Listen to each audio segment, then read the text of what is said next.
நாளைக்கான வீடியோவில் வந்து என்ன நடக்குது அப்படின்னு பார்ப்போம். நாளைக்கான வீடியோ வந்து சூப்பராக இருந்துச்சு அப்படின்னு தாங்க சொல்லணும். ஏன்னா பாரதி மறுபடியும் போய் ஆதியோட கம்பெனியில் வந்து வேலைக்கு சேர்ந்துட்டாங்க. அது என்ன என்ன நடந்துச்சு எப்படி நடந்துச்சுன்னு பார்க்குறோமா நம்ம சேனலில் மட்டும் லைக் அண்ட் சப்ஸ்கிரைப் மட்டும் பண்ணிடுங்க. ஃபஸ்ட்டு எடுத்தோடனே பாரதி வந்து மீன் குழம்பு கறி குழம்பு வச்சுக்கிட்டு இருக்காங்கல்ல. அப்போ வந்து அவங்களுக்கு பின்னாடியே தெரியாமல் வந்து துரை வந்துக்கிட்டு இருக்காரு. வந்துட்டு பாரதி பக்கத்தில் வந்து நின்றுக்கிட்டு மோந்து பார்த்துட்டு வாசம் சூப்பராக இருக்குது பாரதி அப்படின்னு சொன்னோடனே பாரதி திரும்பி பார்த்துட்றாங்க டக்குன்னு. இல்லை பாரதி ஒன்றே சொல்ல குழம்பு சொன்னேன், அங்கே ஹால் வரைக்கும் நீ வைக்கிற குழம்பு வந்து வாசம் வருது, அதான் சொன்னேன் அப்படிங்கிற மாதிரி சொல்கிறாரு. அப்படியே மெதுவாக பாரதியோட கையை பிடிக்காரு. பாரதி வந்து கையை தட்டி விட்டுறாங்க. என்ன பாரதி, கல்யாணம் பண்ணிக்க போகிறவன் தானே, ஏன் கையை கூட பிடிக்கக்கூடாதா அப்படிங்கிற மாதிரி கேட்டவொடனையும், ஓ அப்படியா, அப்படின்னா நான் வந்து கல்யாணத்துக்கு அப்புறம் தான் எதுனாலும் பண்ணணும் அப்படின்னு சொல்கிறேன். சரி பாரதி, நான் வந்து வெயிட் பண்ணுறேன், இன்னும் கொஞ்ச நாள் தானே கல்யாணத்துக்கு இருக்குது அப்படிங்கிற மாதிரி சொல்லிவிட்டு துரை வந்து போயிடுறாரு. அடுத்து வந்துட்டு நம்ம துரையோட அக்கா வராங்க. வந்துட்டு என்ன பாரதி இன்னும் சமையல் முடியலையா, என் தம்பி எவ்வளோ நேரமாக சாப்பாட்டுக்கு வெயிட் பண்ணிக்கிட்டு இருக்கான், டக்குன்னு ரெடி பண்ணி அவனுக்கு சோத்தை போடு அப்படிங்கிற மாதிரி சொல்கிறாங்க. அவங்க சொல்லிவிட்டு அவங்க தட்டில் ரெண்டு கரண்டி கறி அள்ளிட்டு சாப்பிட போயிடுறாங்க. அடுத்த சீனில் வந்து பாரதி வந்து சாப்பாடு பழுமாற வராங்க. துரைக்கு பழுமாறிக்கிட்டு இருக்கும்போதே வந்து மெதுவாக திருப்பியும் வந்து துரை வந்து கையை பிடிக்காரு. என்ன பாரதி எனக்கே எல்லாம் வச்சுக்கிட்டு இருக்கேன், வீட்டில் உள்ள எல்லாத்துக்கும் வைக்க வேண்டாமா, அவங்களும் சாப்பிட்றணும்ல, என் மேலே அவ்வளோ பாசமாக உனக்கு எல்லா கறியும் எனக்கே வச்சுக்கிட்டு இருக்கே அப்படிங்கிற மாதிரி சொல்லிவிட்டு கையை பிடிச்சிட்டு விடவே மாட்டேங்காங்க. ஒரு வழியாக கையை உதட்டு திருப்பி ரூமில் போய் படுத்து அழுக ஆரம்பிச்சிடுறாங்க. அந்த இடத்துல வந்து தமிழ் வராங்க. அம்மா அழுகாதம்மா, எனக்கு நீ அழுதா எனக்கு தாங்க முடியாதம்மா அப்படிங்கிற மாதிரி சொல்கிறாங்க. சரிடா நான் அழுக மாட்டேன், நீங்கள் நடந்தது வேறு யார்ட்டையும் சொல்லாத, ஏன்னா எல்லாம் உனக்காகத்தான் நான் வந்து பொறுத்துக்கிட்டு இருக்கேன் அப்படிங்கிற மாதிரி சொல்லிடுறாங்க. உடனே அம்மா நான் ஒன்று சொல்லட்டா அப்படின்னு கேட்குறாங்க தமிழ். சொல்லு தமிழ் அப்படிங்கிற மாதிரி சொன்னோடனே, நான் தான் என் ஃப்ரெண்டுக்கிட்ட பேசுகிறேன், நீ மறுபடியும் வேலைக்கு போயிருமா, நீ வீட்டில் இருந்தால் உன்னை துரை சித்தப்பா வந்து சும்மாவே இருக்க விட மாட்டார் அப்படிங்கிற மாதிரி சொல்கிறாங்க. சரிம்மா பார்த்துக்கலாம், என்ன நடக்குன்னு பார்ப்போம் அப்படிங்கிற மாதிரி சொல்லிவிட்டு 2 பேரும் தூங்கிடுறாங்க. மறுநாள் காலையில் வந்து ஆதியோட ஆஃபீஸை தான் காட்டுறாங்க. ஆஃபீஸில் எல்லாருமே, அதாவது வேக்கண்ட் இருக்குல்ல, அந்த போஸ்ட்டுக்கு வந்து எல்லாருமே வந்துட்டாங்க இன்டர்வியூக்கு. எல்லாமே லைனாக உட்காந்துருக்காங்க.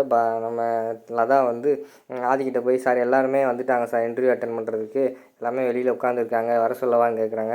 இல்லை எனக்கு ஒரு 10 நிமிஷம் டைம் கொடுங்க, அதுக்கடுத்து வர சொல்லுங்கள் அப்படிங்கிற மாதிரி சொல்லிடுறாங்க. சரின்னு சொல்லிட்டு லதா வந்து அவங்களோட கேபினுக்கு வராங்க. கேபினில் வந்து பார்த்தா ஒரே தூசியாக இருக்குது. என்ன கேபினில் தூசியாக இருக்குது அப்படின்னு சொல்லிட்டு பின்னாடி திரும்பி பார்த்தா தமிழ் பாரதி உட்காந்துருக்காங்க. ஏய் நீ என்ன இங்கே வந்திருக்க அப்படிங்கிற மாதிரி கேட்டவொன்னே, ஏன் வரக்கூடாதா அப்படிங்கிற மாதிரி பாரதி கேட்காங்க. நீ தான் வேலையை ரிசைன் பண்ணிட்டு போயிட்டேல, நீ இன்னும் எதுக்கு வர, உன்னோட போஸ்டிங்கு தாம்மா அங்கே பாரு, எத்தனை பேர் இருக்காங்க பாரு, இன்றைக்கி இன்டர்வியூ நடக்க போகுது, எங்கள் பாஸ் வந்து இன்டர்வியூ எடுக்க போகிறாரு அப்படிங்கிற மாதிரி சொன்னோடனே அப்படியே அவங்க எந்திரிச்சு நின்று பார்க்காங்க. எல்லாருமே இன்டர்வியூ உட்காந்துருக்காங்க. உடனே அதான் சொல்கிறாங்க, உனக்கு தேவைன்னா நீ போய் இன்டர்வியூ அட்டன் பண்ணி வேலையில் செலக்ட் ஆகி வந்துக்கோ அப்படிங்கிற மாதிரி சொன்னோடனே, என்னடி விளாட்றியா அப்படிங்கிற மாதிரி பாரதி கேட்காங்க. விளாட்றேண்ணா, இல்லை நீ தான் ரிசைன் பண்ணிட்டு போயிட்டேல, ஒரு வேலையை ரிசைன் பண்ணிட்டு போயிட்டாங்க, திருப்பி அவங்க போய் இன்டர்வியூ அட்டன் பண்ணிட்டு வர்றது தானே அவங்களோட விதிமுறை அப்படிங்கிற மாதிரி சொல்கிறாங்க. சரிடி நான் இன்டர்வியூ அட்டன் பண்ணிட்டே வந்துக்கிறேன் அப்படின்னு சொல்லிட்டு இவருன்னு எந்திரிச்சு போய் இன்டர்வியூ அட்டன் பண்ணுறவங்களோட சேர்ந்து உட்காந்துக்கிறாங்க. அங்கிட்டு வந்து மேனேஜர் உள்ளேருந்து வெளியில் வந்தோடனே பாரதி நிற்கிறத பார்த்துட்டு, என்ன பாரதி இங்கே நிற்காங்க, என்னவா இருக்கும் அப்படிங்கிற மாதிரி சொல்லிட்டு, நமக்கு தெரியாமல் என்னென்னமோ சார் நடக்கட்டும், நம்ம அதுக்கடுத்து என்னென்னு பார்த்துக்குறோம் அப்படின்னு சொல்லிட்டு அவரும் போயிடுறாரு. அடுத்து வந்து லதா வந்து ஆதிக்கு ஃபோன் பண்ணுறாங்க. சார் ஒரு முக்கியமான சர்ப்ரைஸ் கொடுக்க போகிறேன் சார் அப்படிங்கிற மாதிரி சொன்னோடனே, சொல்லு அப்படிங்கிற மாதிரி லதா, சார் இப்போ இன்டர்வியூ எடுக்கிங்களா, இன்டர்வியூக்கு வந்து சூப்பரான கேண்டிடேட் வந்துருக்கு சார், அதை நீங்கள் பார்த்தீங்கன்னா உடனே நீங்கள் வந்து ஓகே சொல்லிடுவீங்க சார் அப்படிங்கிற மாதிரி சொல்கிறாங்களா தான். நீங்களும் கேசவ மாதிரி ஏதாவது பொறி வச்சு பேசாதீங்களா தான், அந்த கேண்டிடேட்டுக்கு அந்த வேக்கண்ட்டுக்கு வந்து பாரதி தவிர வேறு யாருமே மேட்ச் ஆக மாட்டாங்க அப்படிங்கிற மாதிரி ஆதி சொல்கிறாரு. சார் நீங்கள் வேணால் ஜன்னல் வழியாக வந்து எட்டி பாருங்களேன் அப்படிங்கிற மாதிரி சொன்னோன்னே அவர் அந்த கண்ணாடி வழியாக எட்டி பார்க்காரு. பார்த்தா பாரதி இருக்காங்க. பாரதி வந்திருக்காங்களா, எப்படி வந்திருக்காங்க அப்படிங்கிற மாதிரி கேட்காங்க. தெரில சார், அவள் தான் காலையிலேயே வந்து வேலையில் வந்து அவளோட கேபினில் உட்காந்துருந்தா, நான் தான் அவளை வெடுப்பேற்றி அங்கே இன்டர்வியூக்கு அனுப்பி வச்சுட்டேன் அப்படின்னு சொன்னோடனே, சரி அந்த சூப்பர் கேண்டிடேட் உடனே ரூமுக்கு அனுப்பி வைங்க அப்படிங்கிற மாதிரி வந்து ஆதி சொல்லிடுறாரு.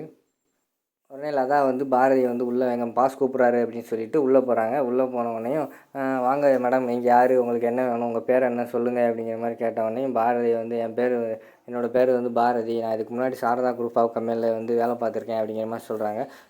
எக்ஸ்பீரியன்ஸ் சர்டிஃபிகேட் ஏதாவது இருக்கா கொடுங்க அப்படிங்கிற மாதிரி சொன்னோடனையும் பாரதி தகச்சு நின்றுக்கிட்டு இருக்காங்க. சரி விடுங்க, அவங்களை நான் செலக்ட் பண்ணிக்கிறேன், ஆனால் நான் செலக்ட் பண்ணால் சில விதிமுறைகள் இருக்கே அப்படிங்கிற மாதிரி சொல்கிறாங்க. என்ன சார் விதிமுறைகள் அப்படிங்கிற மாதிரி கேட்டவொடனே, குறைஞ்சது 3 வருஷமாக இந்த கம்பெனியில் வந்து வேலையை விட்டு போக மாட்டேன்னு பாண்டு போடுவேன் அப்படிங்கிற மாதிரி சொன்னோடனே இவருன்னு எழுந்திரிச்சு போக ஆரம்பிச்சிடுறாங்க. பாரதி சும்மா சொன்னேன், உங்களுக்கு வேலை ஓகே ஆகிடுச்சு அப்படின்னு சொன்னோடனே திருப்பி வந்துடுறாங்க பாரதி.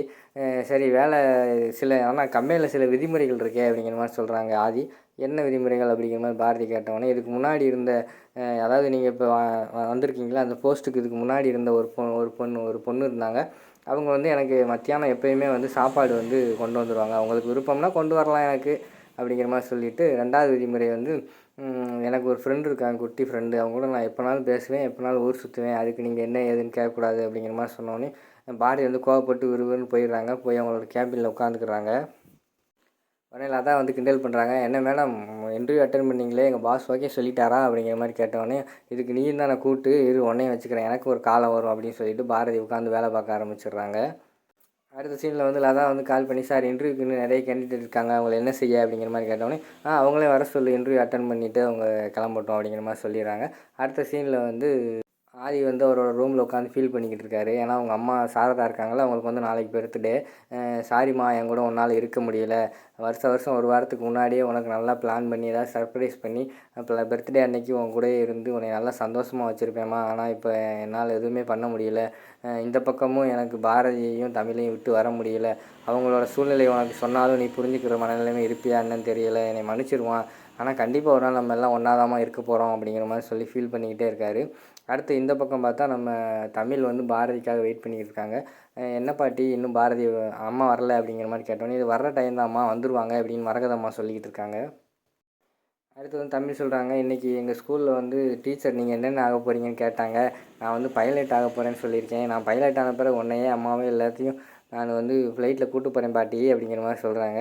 என்ன விளையாண்டுக்கிட்டு இருக்கியா அப்படிங்கிற மாதிரி அவங்க கூப்பிட்டு ஒரு முத்தம் கொடுக்க ஆரம்பிச்சிடுறாங்க. அந்த நேரத்தில் வந்து இவங்க வந்துடுறாங்க, நம்ம பாரதி வந்துடுறாங்க. அம்மா அம்மா இன்றைக்கி வேலை எப்படிம்மா போச்சு அப்படிங்கிற மாதிரி சொல்கிறாங்க.